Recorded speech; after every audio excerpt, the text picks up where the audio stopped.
With Halo Infinite inching its way closer every day, and this week's Xbox Games Showcase now wrapped up, I've decided it's the perfect time to make a video covering the sometimes uncomfortable histories so far regarding 343's latest project in the Halo franchise, from its initial reveal in 2018 and moving through to today's newest announcements in the showcase.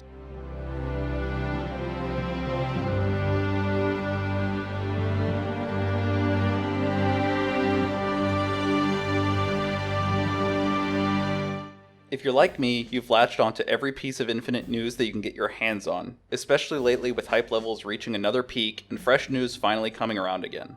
Unfortunately, between leaks, rumors, speculation, and theories in the community, there's been a lot to take in, and sometimes wires get crossed or misinformation is giving too much reach and it becomes harder to remember what was originally said. The result is that obviously it's become a bit messy trying to separate everything, especially if you want clean information from 3 years ago when the hype ball first spawned. Yes, there are sources like Twitter and Waypoint, but do you really want to go digging through those sources to find just a handful of useful information? Or do you want to enjoy a nice video that does the legwork for you? Today I'm going to pull together the core timeline of the information we know so far into a quick refresher for anyone who wants to get up to date with only the main points leading up to where we are now, and skipping as much filler as possible. But first, before we get started, I wanted to take a quick minute and thank everyone for the love shown on last week's upload. It was supposed to be a Renaissance video that revives the channel and sets a new standard, but I didn't realize that it would blow up in tiny YouTuber terms so quickly, and it's incredibly motivating. For some context, my first upload in the weekly schedule I'm trying to establish, the Halo CE tier list, got 26 views in a week, but my last Battle Royale video did that overnight. I seriously can't thank everyone enough. As a content creator, especially one as small as me, there's nothing more motivating, and I can't wait to keep providing the same or greater quality in the future. If you hear off that video, welcome back, and I hope you enjoyed this one as much as the last. Now, with all that sappy stuff out of the way, it's time to chomp down on our methane breathers, charge our plasma pistols, and charge right into this.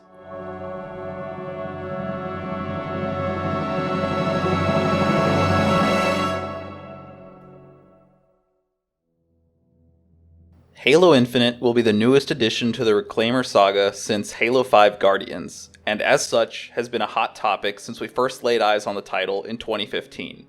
It was initially revealed to kick off Microsoft's E3 conference and would be the first appearance of our favorite mean green fighting machine in 3 long years. The initial teaser mainly showcased the new slipspace engine that Halo 6, as we knew it then, would be running on, showing off wide open fields, Forerunner spires, wildlife, and providing just a few story elements and Easter eggs for fans to pick apart and speculate about. Otherwise, the trailer didn't really provide many extra details or other setup.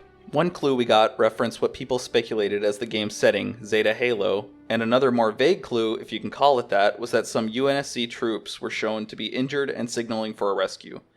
At the time, it wasn't a very important detail, but in hindsight, it did help share the tone that we would come to learn more about later for the new installment. To round out the demo, we learned that the title of our game would be Halo Infinite. Given the overall lack of content shared, a main topic of discussion at the time was the new art style that 343 Industries had decided to settle on. It was an immediate return to the quieter and chunkier art style established by Bungie that had come to be missed with their departure from Halo, but with it we were also shown some artistic roots taken from 343 and certain more technical contributions, such as the weapon and vehicles designs that were shown.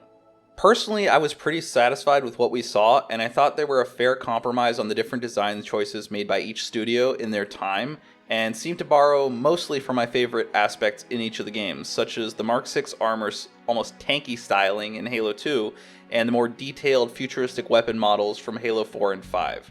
I think that most of the community could agree that it was a step in the right direction compared to what came of 343's initial contributions to the universe.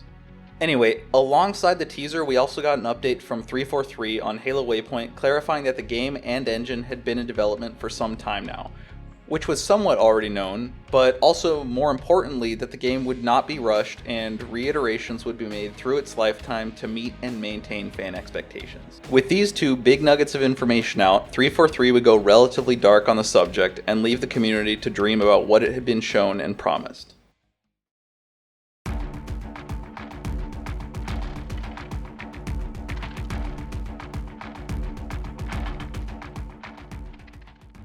Flash forward another year. It is now E3 of 2019, and with all the Infinite hype building up around just a few morsels here and there surrounding the title so far, sitting through the Microsoft conference this time around felt almost impossible. Luckily, after waiting through the full show and nearing wrap-up, we finally got the newest and most exciting announcement surrounding Halo at the time, a fresh Infinite trailer that would come to be known as Discover Hope.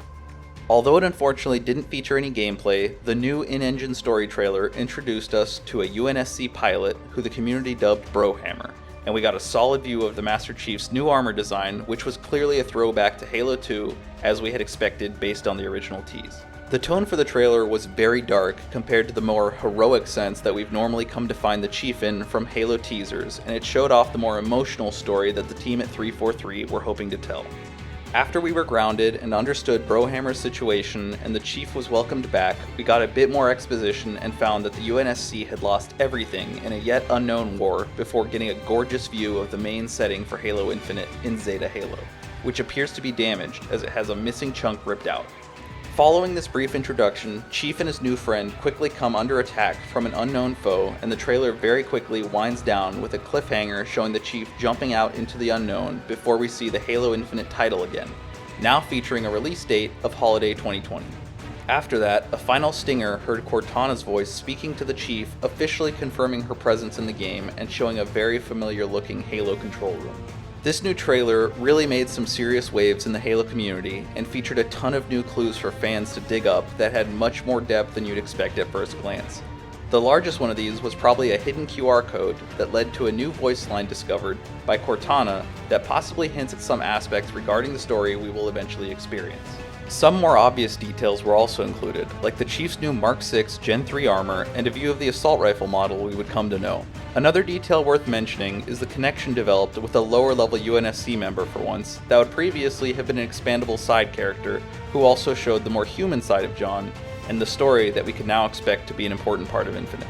Looking at some other smaller details, it's also important to mention the general references to the original trilogy at select moments dotted about.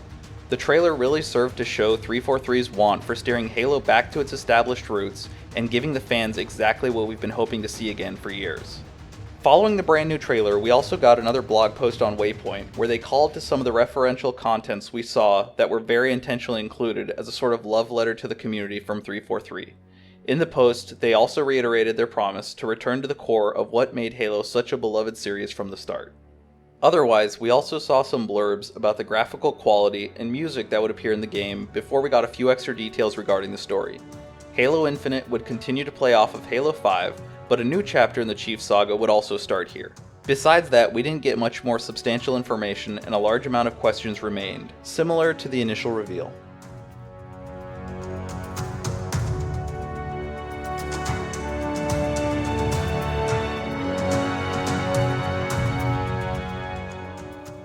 Without further ado, we're finally where the nerves start for those eager to see Infinite launch as a masterpiece. We're going to get into what everyone was waiting for in 2020, our first gameplay reveal of Halo Infinite. If you were there for it, you might be cringing, and if you weren't, then you might want to prepare yourself. If you're neither of those, then you're probably more like me and we're just thirsty for more, and that's fair too.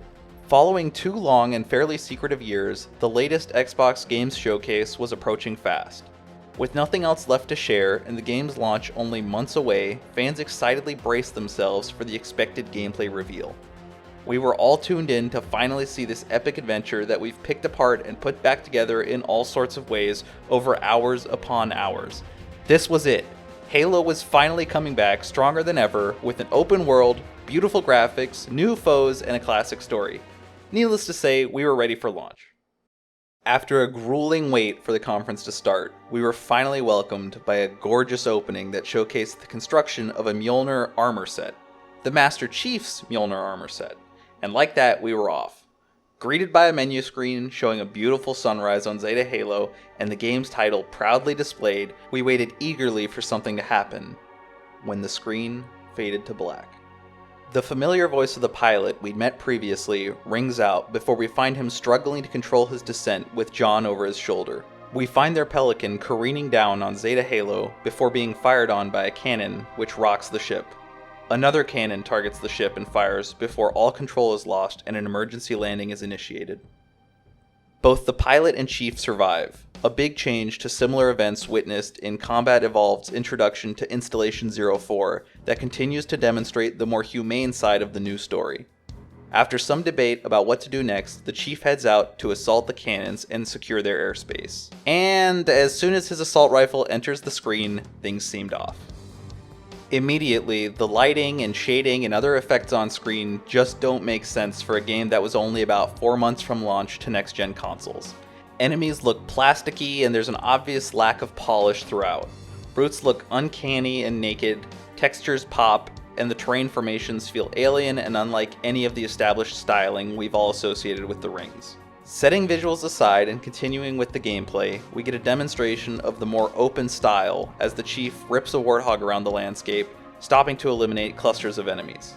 In the demo, we're introduced to some new weapons and equipment such as the drop shield and grappling hook. Eventually, we're also introduced to Eshram, who would be a new villain in the series.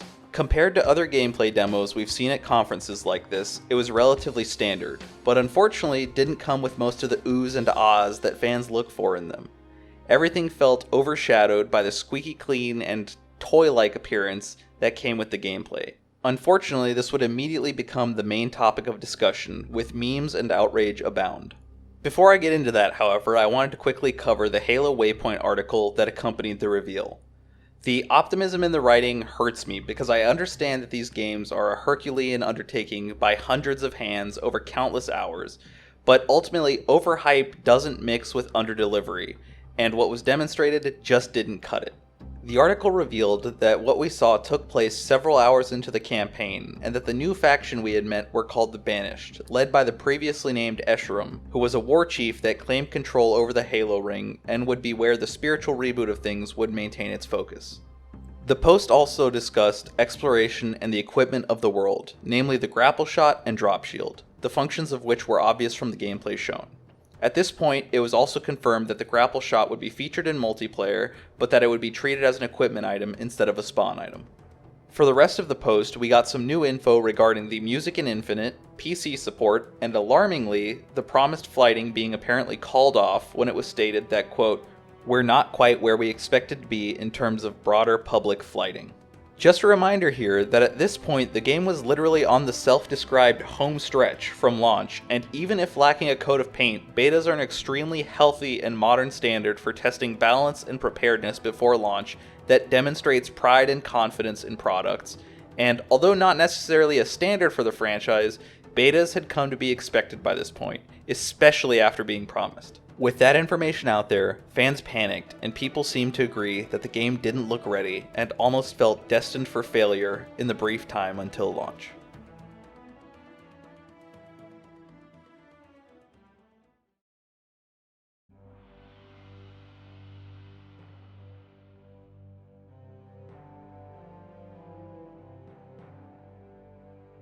Following the negative responses regarding the reveal at E3 the prior week, 343 quickly entered somewhat of a damage control mode and made a new post on July 30th that attempted to put to rest some of the concerns from the community. This is notable because it's the first time that negative opinions over the state of Infinite were openly addressed. The post covered a few things, and I'll give you a brief overview of them here. But if you want to read any of these posts for yourself, by the way, they're all linked down in the description.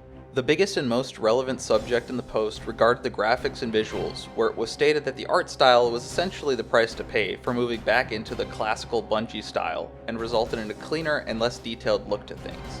The next point covered the flat and plastic-like feel on everything, and the severely popping visuals. Unfortunately, there was a bit of a non-answer here, noting that the demo featured an out-of-date build of Infinite that suffered from problems that were already being addressed for the most part.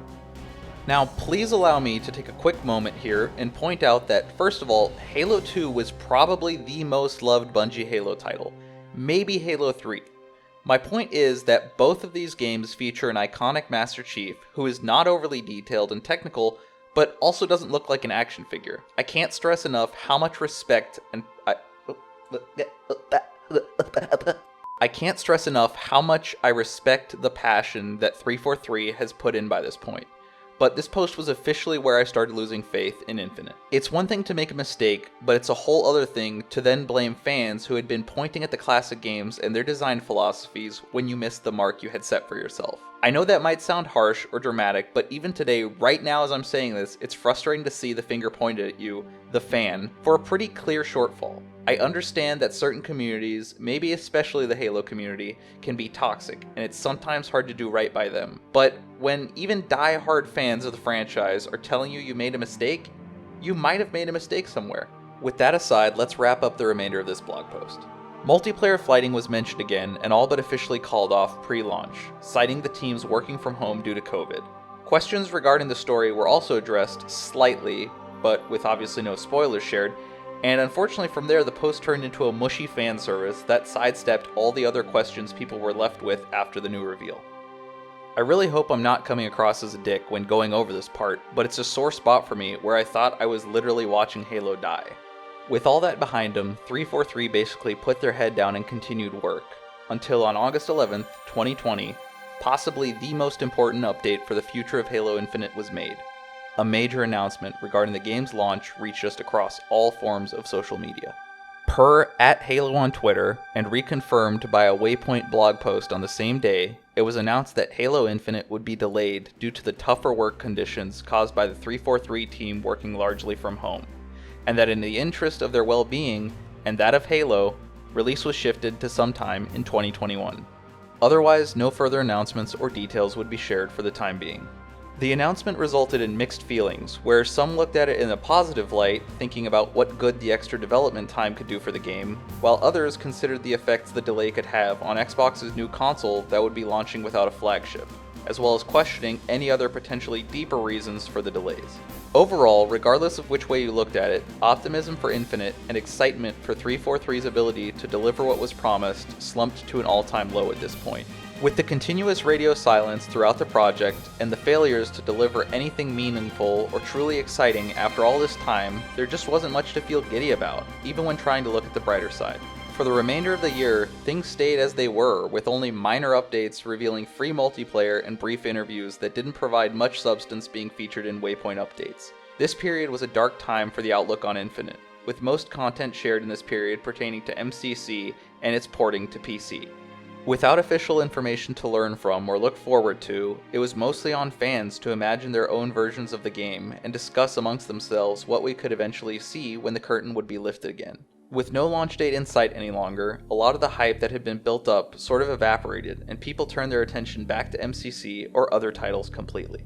Eventually, with time, even literal toys and collectibles for the game started launching on a release schedule that had no video game for anyone to enjoy so far. We ended up seeing more content revealed on the shelves of Target and Best Buy than from the designers and developers who had worked so hard to bring them into existence to begin with. Sadly enough, some Halo content creators essentially became toy reviewers at this point out of necessity for supplying content in the Infinite Drought. Eventually, come early December, we would start to see the biggest complaints about the reveals so far addressed a bit more closely in a Halo Waypoint interview with Nicholas Bouvier, Neil Harrison, and Annie Shastry, who were all designers and artists on Halo Infinite. Although there wasn't any groundbreaking news shared, a few questions and screenshots would help ground some of the more cartoonish looks that had so far been one of the biggest things on people's minds. Some small details were also shared that revealed why the E3 gameplay looked the way it did from the three perspectives and helped make better sense of why things ended up the way that they did. The differing viewpoints deconstructed the problems from new angles and made better sense of the more complex issues that fans couldn't have known. Things like demo priorities and work-in-progress systems that weren't included in the build shown all fed into what people took issue with and gave so much more depth compared to the initial reaction we saw published. Now don't get me wrong, I understand that might feel contradictory to what I had initially stated about the work-in-progress comments originally made. But the difference here is that we're getting details that don't just come across as corporate babble intended to calm investors. Fingers aren't being pointed, and it feels like a conversation is being had. It's always important to remember that Halo fans were relatively spoiled by the more open and casual style that Bungie presented their games with, even when they weren't ultimately revealing anything, and it's not a position that companies like Microsoft's 343 Industries comfortably know how to fill yet. To me, this interview was a big step in the right direction regarding the transparency that fans expect in the development of their favorite franchise, especially after being promised a more grassroots experience surrounding the newest title that was ultimately a very one-sided dialogue. Within the interview, a few small slices of multiplayer were also revealed that included notable images from a work-in-progress map and weapon models that all shared a grittier look that felt similar to Halo Reach's style and added more roughness to that new toy experience we were primed with originally and still had burned in our memories. To wrap up the post, we were all promised more consistent updates in the future that would continue to share more progress and details about the unfolding path to launch.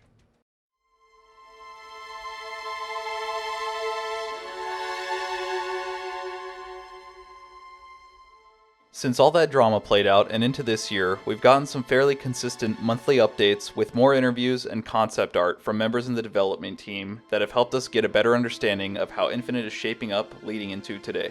June 13th of 2021 has finally been our newest peek at what our anticipated title has come to be.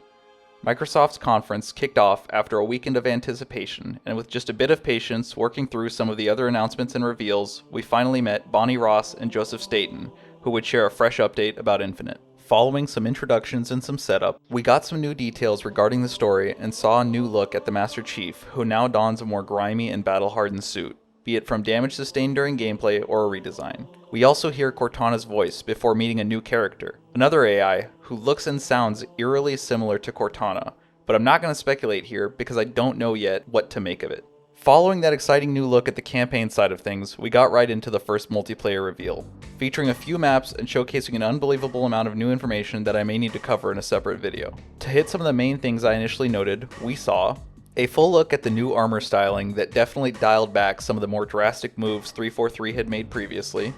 Sprinting was shown to be in the game, which is a hot topic for many members in the community for some reason, and a decent amount of variation regarding map themes was also shown, which is a mild note, but it's still another thing that I hated about previous games.